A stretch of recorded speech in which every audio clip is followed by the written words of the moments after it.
Good day everyone, I am Rosielyn Catabay and together with Miss Di Castro, we will discuss about the topic Learning Disabilities.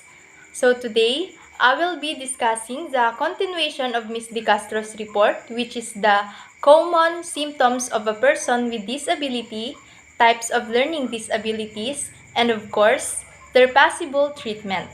But before we proceed, let us first recall what learning disability is.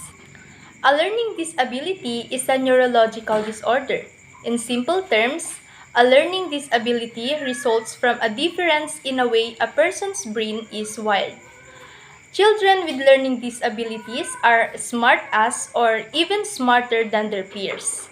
But they may have difficulty when it comes to reading, writing, spelling, and reasoning, even recalling and organizing information if left to figure things out by themselves or if taught in conventional ways. So, the objectives of this discussion is to inform us about the common signs or symptoms of having learning disability, understand how to recognize these signs, and think for possible ways to help them. Let us now proceed.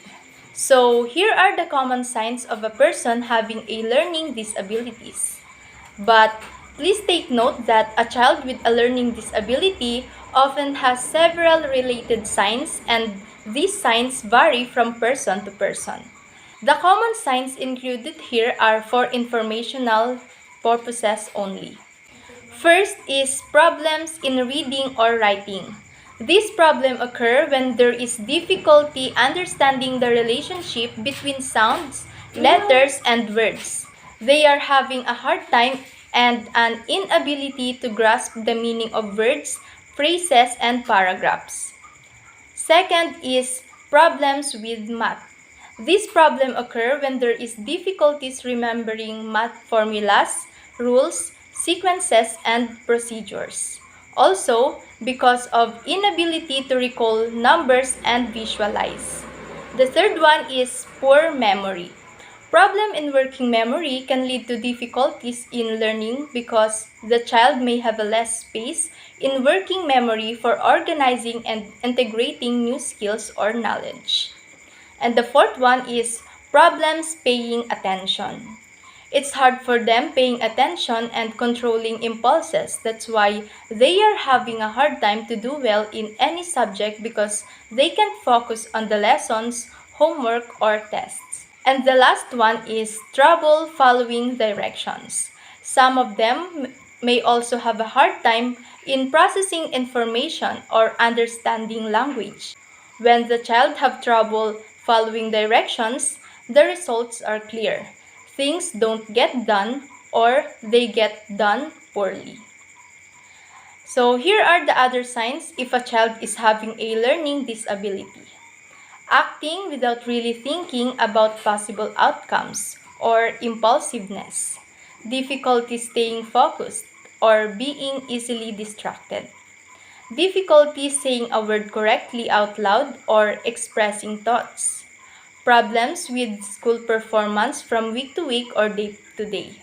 Speaking like a younger child, using short, simple phrases, or leaving out words in sentences. Having a hard time listening.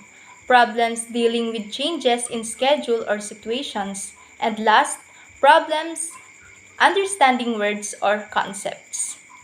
So, if your child struggles with this kind of signs in school or finds it difficult to understand materials, chances are that your child has a learning disability.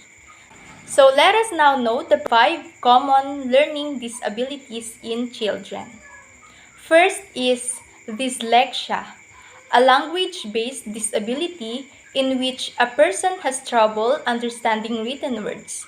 It may also refer to as reading disability or reading disorder. People with dyslexia typically have trouble reading fluently or they often read slowly and make mistakes. They may have a hard time with reading comprehension, spelling, and writing that can affect how well they comprehend of what they read. But these challenges aren't a problem with intelligence because at times, When other people read to them, they often have no problem understanding the text.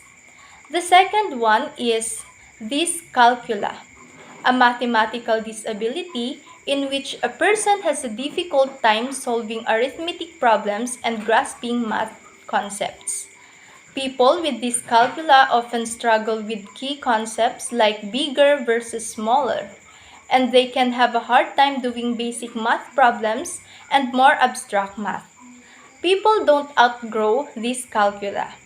Kids who have a hard time with math may continue to struggle with it as adults. That's why dyscalculia can make it hard to do everyday tasks. And the third one is dysgraphia, a writing disability in which a person finds it hard to form letters or write within a defined space. Dysgraphia isn't matter of intelligence. The challenges are often caused by trouble with motor skills. People with dysgraphia may also write more slowly than others.